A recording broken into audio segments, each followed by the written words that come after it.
दुनिया के टॉप 10 आविष्कार जो भारत ने किए।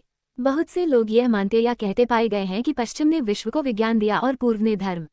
दूसरी ओर हमारे ही भारतीय लोग ये कहते हुए भी पाए गए हैं कि भारत में कोई वैज्ञानिक सोच कभी नहीं रही।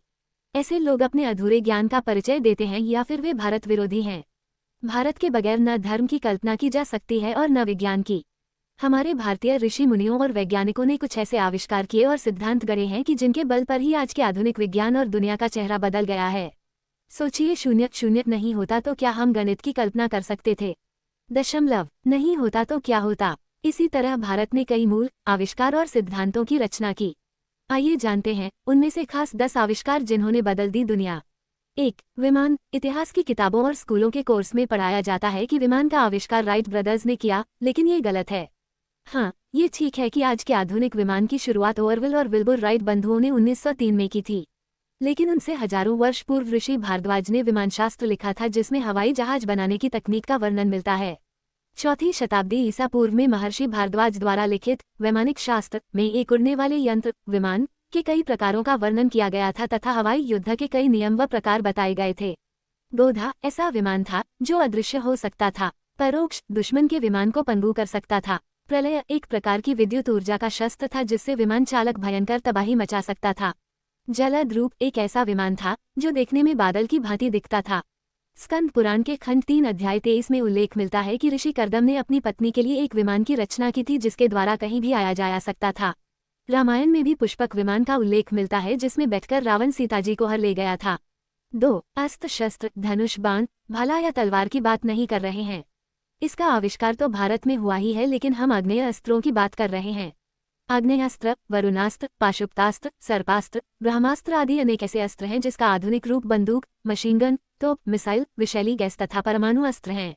वेद और पुराणों में निम्न अस्त्रों का वर्णन मिलता है: इंद्र अस्त्र, आग्नेय अस्त्र, वरुण अस्त्र, नागास्त्र, नागपाशा, वायु अस्त्र, सूर्यास्त्र, चतुर्दिशास्त्र, वज्रास्त्र, मोहिनी अस्त्र, त्वाष्तरास्त्र, सम्मोहन प्रमोहना अस्त्र, पर्वता अस्त्र, ब्रह्मास्त्र, ब्रह्मशीर्षा अस्त्र, नारायणा अस्त्र, वैष्णव अस्त्र, पाशुपत अस्त्र आदि। महाभारत के युद्ध में कई प्रलयकारी अस्त्रों का प्रयोग हुआ है।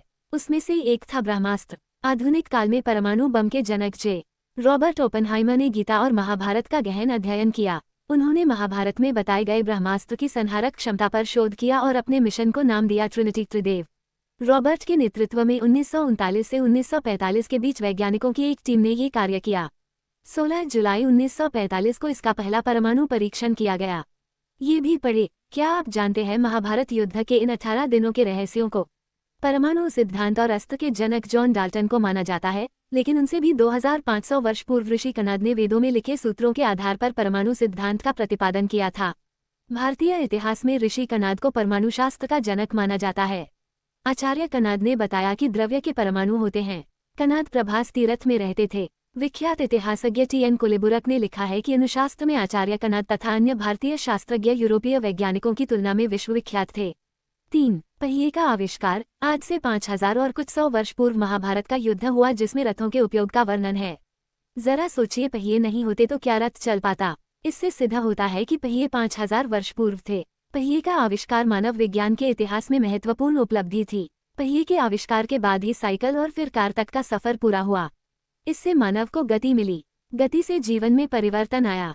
हमारे पश्चिमी विद्वान पहिए के आविष्कार का श्रेय इराक को देते हैं, जहां रेतीले मैदान हैं, जबकि इराक के लोग 19वीं सदी तक रेगिस्तान में ऊंटों की सवारी करते रहे। हालांकि रामायण और महाभारत काल से पहले ही पहिए का चमत्कारी आविष्कार भारत में हो चुका था और रथों में पहियों का प्रयोग किया जाता था। विश्व की सबसे प्राचीन सभ्यता सिंधु घाटी के अवशेषों से प्राप्त खिलौना हाथीगाड़ी भारत के राष्ट्रीय संग्रहालय में प्रमाण स्वरूप रखी है। सिर्फ ये हाथीगाड़ी ही प्रमाणित करती है कि विश्व में पहिए का निर्माण इराक में नहीं बल्कि भारत में ही हुआ था। 4. Plastic surgery. जी हाँ, प्लास्टिक सर्जरी के आविष्कार से दुनिया में क्रांति आ गई। पश्चिम के लोगों के अनुसार प्लास्टिक सर्जरी आधुनिक विज्ञान की देन है। प्लास्टिक सर्जरी का मतलब है शरीर के किसी हिस्से को ठीक करना। भारत में सुश्रुत को पहला शल्य चिकित्सक माना जाता है। आज से करीब 3000 साल पहले सुश्रुत युद्ध या प्राकृतिक विपदाओं में जिनके अंग भंग हो जाते थे या नाक खराब हो जाती थी, तो उन्हें ठीक करने का काम वे करते थे। सुश्रुत ने 1000 ईसा पूर्व अपने समय के स्वास्थ्य वैज्ञानिकों के साथ प्रसव, मोतियाबिंद, कृत्रिम अंग लगाना, पथरी का इलाज और प्लास्टिक सर्जरी जैसी कई तरह की जटिल शल्य चिकित्सा के सिद्धांत प्रतिपादित किए थे। हालांकि कुछ लोग सुश्रुत का काल 800 ईसा पूर्व का मानते हैं। सुश्रुत से पहले धन्वंतरी हुए थे। 5. बिजली का आविष्कार। महर्षि अगस्त्य एक वैदिक ऋषि थे। निश्चित ही बिजली का आविष्कार थॉमस एडिसन ने किया, लेकिन एडिसन अपनी एक किताब में लिखते हैं कि एक रात में संस्कृत का एक वाक्य पढ़ते पढ़ते सो गया। उस रात मुझे स्वप्न में संस्कृत के उस वचन का अर्थ और रहस्य समझ में आया, जिससे मुझे मदद मिली।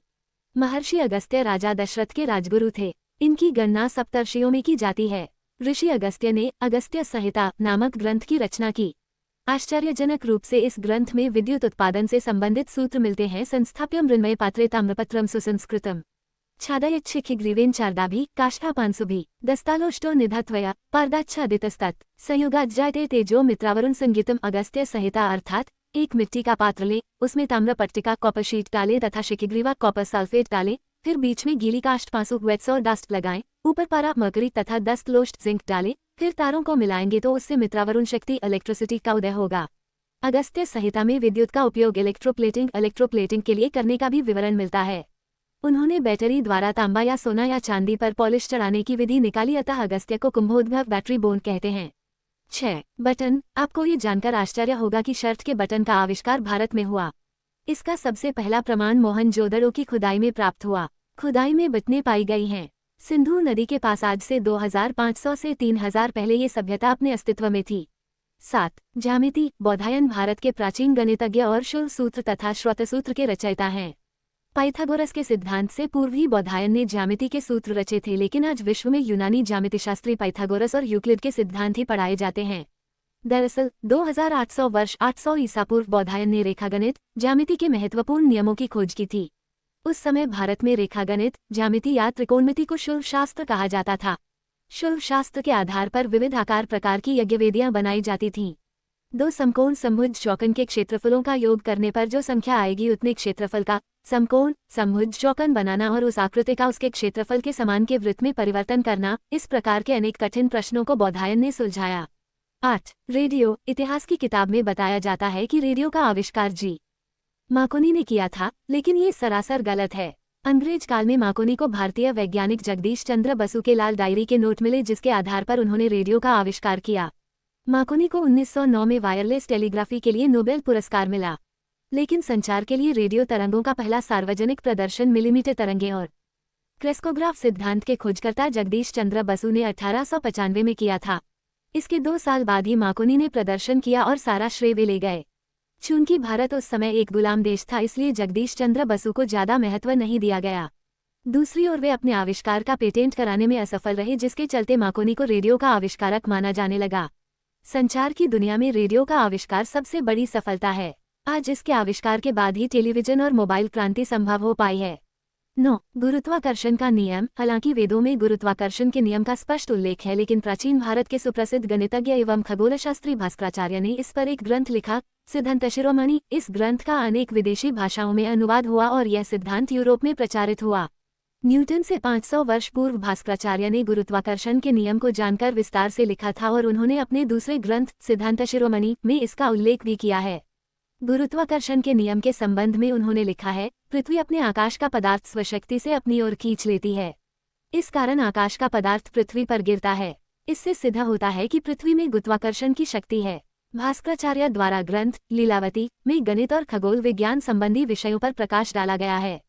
सन 1163 में उन्होंने करण कुतूहल नामक ग्रंथ की रचना की। इस ग्रंथ में बताया गया है कि जब चंद्रमा सूर्य को ढक लेता है तो सूर्य ग्रहण तथा जब पृथ्वी की छाया चंद्रमा को ढक लेती है तो चंद्र ग्रहण होता है। ये पहला लिखित प्रमाण था, जबकि लोगों को गुरुत्वाकर्षण, चंद्र ग्रहण और सूर्य ग्रहण की सटीक जानकारी थी। 10. भाषा का व्याकरण। बोलना, पढ़ना और लिखना। दुनिया का पहला व्याकरण पाणिनि ने लिखा। 500 BC पाणिनि ने भाषा के शुद्ध प्रयोगों की सीमा का निर्धारण किया। उन्होंने भाषा को सबसे सुव्यवस्थित रूप दिया और संस्कृत भाषा का व्याकरणबद्ध किया। इनके व्याकरण का नाम है अष्टाध्यायी, जिसमें 8 अध्याय और लगभग 4 सहस्र सूत्र हैं। व्याकरण के इस महनीय ग्रंथ में पाणिनि ने विभक्ति प्रधान संस्कृत भाषा के 4000 सूत्र बहुत ही वैज्ञानिक और तर्कसिद्ध ढंग से संग्रहित किए हैं। अष्टाध्यायी मात्र व्याकरण ग्रंथ नहीं है, इसमें तत्कालीन भारतीय समाज का पूरा चित्र मिलता है। उस समय के भूगोल, सामाजिक, आर्थिक, शिक्षा और राजनीतिक जीवन, दार्शनिक चिंतन, खान पान, रहन सहन आदि के प्रसंग स्थान स्थान पर अंकित हैं। इनका जन्म पंजाब के शालातुला में हुआ था, जो आधुनिक पेशावर पाकिस्तान के करीब तत्कालीन उत्तर पश्चिम भारत के गांधार में हुआ था। हालांकि पाणिनि के पूर्व भी विद्वानों ने संस्कृत भाषा को नियमों में बांधने का प्रयास किया, लेकिन पाणिनि का शास्त्र सबसे प्रसिद्ध हुआ। 19वीं सदी में यूरोप के एक भाषा विज्ञानी फ्रेंच बॉब 14 सितंबर 1791 23 अक्टूबर 1867 ने पाणिनि के कार्यों पर शोध किया। उन्हें पाणिनि के लिखे हुए ग्रंथों तथा संस्कृत व्याकरण में आधुनिक भाषा प्रणाली को और परिपक्व करने के सूत्र मिले। आधुनिक भाषा विज्ञान को पाणिनि के लिखे ग्रंथ से बहुत मदद मिली। दुनिया की सभी भाषाओं के विकास में पाणिनि के ग्रंथ का योगदान है।